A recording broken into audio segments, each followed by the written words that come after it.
And welcome back to Filibusters with Donna and John. And somebody has joined us in the studio. Who is this? Donna! Hello. Hey, I thought you were on vacation. I was, and here I am in the middle of this program. Well, there you go. Glad you could join us. And you know what? We have another person in the studio, somebody who's running for office here in Clark County, Matt Little. Hello. Matt, tell us what office you're running for. So it's Clark County Council District 4. Not 1, not 2, not 3, not 5, but 4. Okay. That's correct. So that's Washougal, Camas, Hawkinson, Orchards. It basically goes up to the southeast corner of Battleground and takes a straight line east and everything south of that to the river. Awesome. You know, I did want to say at the end of all that, I wanted to go, because, you know, the count from Sesame Street. What? Anyway. I love Sesame Street. Right. So, Matt, now that you're here and you're telling us what you're running for, why are you running? Well, I'm running to help families. Families are struggling right now with high costs, and I want to help out. I have a wife and 2 kids in Camas, and I see my neighbors struggling. I see small businesses struggling. I see people struggling to have affordable homes, good jobs, and I want to help out. I think we're going to go into this, but I have a long history of public service, and I just want to help out. I think I have a good skill set for this job. Now, Matt, you leave the segues to me and Donna here now. Okay. But that was an awesome segue. Okay. Why don't you tell us a little bit about your background? Yeah, so I currently work for a group called Ducks Unlimited, which does conservation work, protects wetlands, and I am their policy director for the Western region. So I lobby the state legislature, I lobby in D.C. I'm also the executive director of a group called World Salmon Council that helps teach kids about salmon in the local schools. And I'm on a couple boards related to hunting and fishing groups. And my background is I have a biology degree from Dartmouth. I have a public policy degree from the Maxwell School at Syracuse. And all I wanted to do since I was very young is get into public service and work on natural resources issues.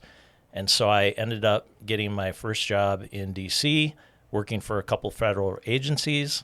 And then really soon after that, I got picked up as the senior advisor for a senator from New York named Daniel Patrick Moynihan. And that was an incredible experience that I'd love to talk more about.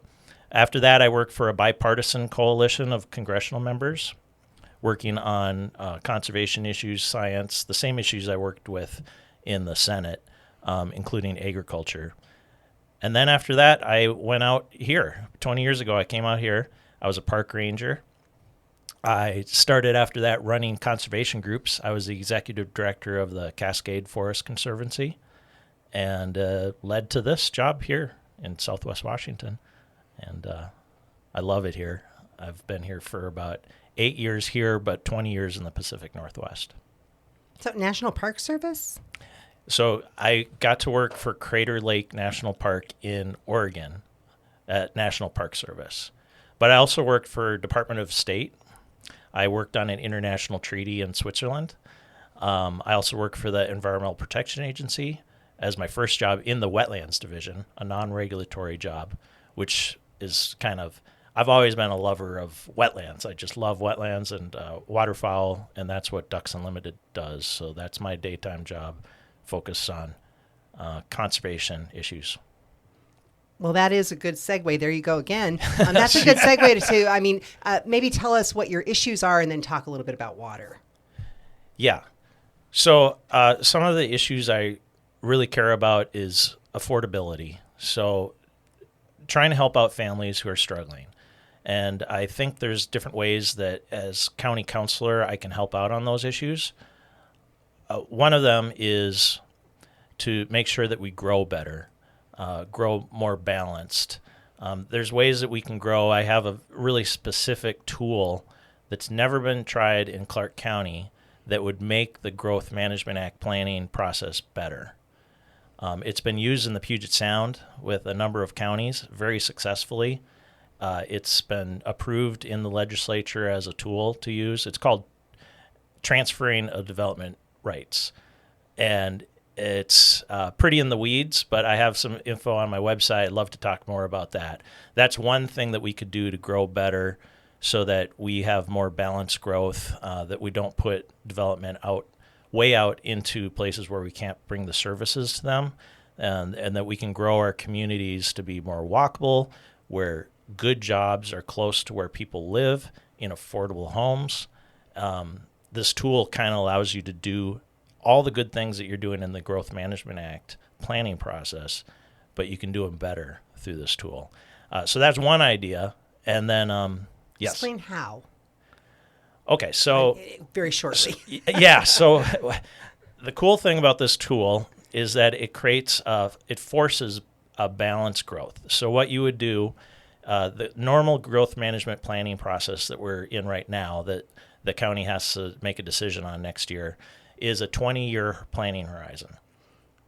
With transferring of development rights, you can look out 100 years or 200 years and sit down with city leaders, port leaders, and stakeholders and map out a vision of what you want the county to look like way in the future, not just 20 years out. And what you do is you create opportunity zones in the rural areas where you would actually pay landowners to keep the land as it is. If you find an area of really good rural economy that you want to keep intact, or good soils, good strong farms, you want to keep that all intact, you can do that by creating an opportunity zone to create these credits. Then you have sending areas where the credits get sent to, so that in these urban centers you can put a vision overlay of these urban centers where you want to create a more walkable community with more services and jobs and different types of housing units that are more affordable in a community, in an urban center. So what happens is once you've created those opportunity zones, a developer sees an opportunity to go beyond the current zoning that's required and grab one of these opportunities and make, say, $1 million by taking the opportunity. They'd make it $1 million more than they would under current zoning. And so, therefore, it's worth it for them to go to one of the areas in the rural area, opportunity zone, and a transaction happens. Say they have to pay $100,000 to buy up that rural credit. So that in the end, the developer comes out ahead because they get to do more lucrative development, and the rural landowner benefits because just by keeping their land the way it is, he or she can be compensated for that and not be forced to subdivide their land or do some other kind of option. So that's it in a nutshell. I know that took a while. Sorry. Well, no, but that actually brings up a very good point, because one of the biggest topics that seems to be going on in the area right now is the Chalachi Prairie Railroad and the possibility of heavy industry going on to that. How would you address that particular issue? Yeah, so development along the railroad at the FRDU, which is the Freight Rail Dependent Use, was authorized by the legislature a couple years back. And what we're trying to figure out as a community is what kind of uses along that railway would be appropriate for the community, but also would bring in some economic benefits along that railway. And so that's a real controversial issue. I met with residents in my former neighborhood. I lived in Fern Prairie, but the whole neighborhood association up there is concerned about what's going to go there. How close will it be to schools? How heavy industrial will it be? The current issue right now isn't really that overlay. I think it's more what is the owner-operator doing or has done. And there's been some impacts to the environment, and I know there's investigations going on with Department of Ecology and EPA right now trying to figure out what the solution would be. And there's lawsuits, but there'll be a decision coming up with the county council on whether to extend that lease and continue with that operator. And I think that's one of the first decisions that should be made before we determine what kind of uses are going to be in that overlay. But it should definitely be balanced, and it should be something that would be acceptable to the community, because there's homes and schools right up to the edge there. So you have to have appropriate use. Another question I'm going to throw at you, because again, it's another really popular topic right now, is the I-5 bridge. Yeah. Now, there's arguments to be made about whether we should replace that bridge or whether we should have a second or a third bridge. But my question to you, though, is that to kind of go along with what you're talking about is that we are seeing distribution centers being built up the I-5 corridor in Ridgefield and even farther up, which means that there's going to be a lot more use of the I-5 corridor and the I-5 bridge. You know, so what are your thoughts on that bridge replacement and or everything going on around its replacement right now? Well, yeah, luckily we're close to the finish line on getting the federal and local state money that we need to get that project done. That has to be done first and as soon as possible for safety, obviously. And so that's what I'd be focused on, trying to get that, working with the city of Vancouver. I recently met with the mayor, who's a good friend and supporter of mine, and we talked through some of the issues with that. And I think one of the main questions is going to be about tolling and when, where, how that will be, what the cost will be. That will be very important to our folks on our side of the river, because a lot of folks cross that bridge just to get to their jobs, and we don't want to burden them too much. So I have a couple of issues I want to make sure we address. Okay. One of them is water quality. That's a big issue, and we just found out about PFAs in Washougal, and I know that Lacamas Lake has problems. And the other is housing affordability. So if you just tell us a couple of solutions for water and then housing, because we only have a few minutes left. Okay. So PFAs are forever chemicals, and I'm very concerned about those popping up, showing up in many of our wells. And so the solution to that is going to be very costly. And so I definitely want to make sure that we can prioritize that. Second, water quality in Lacamas Lake and Vancouver Lake is creating these algae blooms because they're low-lying lakes that don't get a lot of flow through, and they're creating these toxic situations. And there's different solutions for each. Ducks Unlimited might even be able to help with one of them at Vancouver Lake, where you're trying to get more flow. That would be a really good natural solution to do. We have experience trying to do that. There's a number of different waterways that flow into it and through it that could be opened up a little bit more to get more flow, and that would help out there. In Lacamas Lake, you can't really open the flow up as much, and so they've been looking more at chemical solutions, which binds with the phosphorus and pulls the nutrients out of the water. One of the best things we can do as a community, look upstream and figure out how we can reduce the nutrient loads upstream. And I know that's a big question. It's hard to do in just a couple seconds. But affordable housing and homelessness are issues that are super important to me and very important for me to address in the Clark County Council. I think it's very pertinent to the county.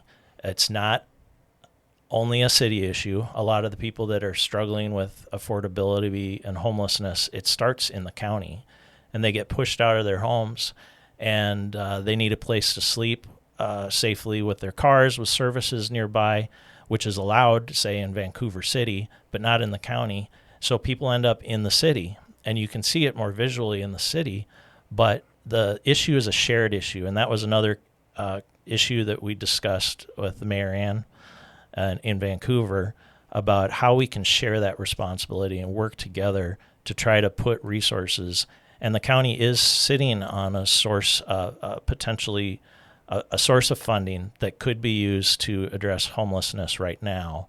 And if I was in the county council, I would be a little bit more proactive to try to figure out solutions that we can take on to put resources into that important issue, as well as housing affordability. And that's a big challenge, and one that the tool that I was talking about before would help a little bit on. Actually, it could help out a lot. Okay, great. Well, we'll just give you a chance to tell us about your campaign and wrap this up, Matt. Okay, well, I am having a lot of fun running for office here. This is very important to me. I have a great day job, but I feel like the skills that I've learned through working in Congress, through working for Ducks Unlimited, in the legislature, for working within agencies, and for running businesses. I run a nonprofit business right now, which is the World Salmon Council, and we're working on our next fiscal year budget. I'm their chief fundraiser, and I've done this with a couple businesses. I know how hard it is to run a business, try to get good staff, to treat them well, to keep budget. And I know that these skills are going to be really important in the Clark County Council. And that's why I'm running. I think I'd be able to bring a lot to the county and work more closely with the cities, the ports, with stakeholders, and especially I want more input from the public. I want to find more ways that the public can be heard and have opportunities to engage in our decision making together as a team. There you go with the segues again, because that was going to be my last question for you. Day meetings, evening meetings, what's your thoughts? For the county council?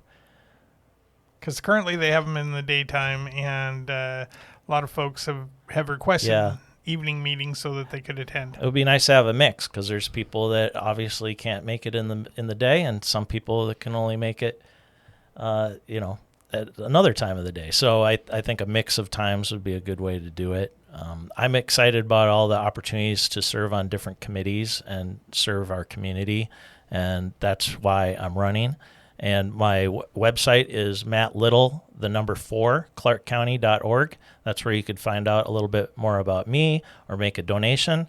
And I'm going to need volunteers to help me spread information about what I believe in, and let the voters decide on in the primary, and hopefully in November as well. So I hope I can get some support from the community. I really want to help out where I can. Well, Matt, thank you very much for joining us. Thank you. Okay, Thank so you. you're listening to Filibusters with Donna and John, and we will be right back.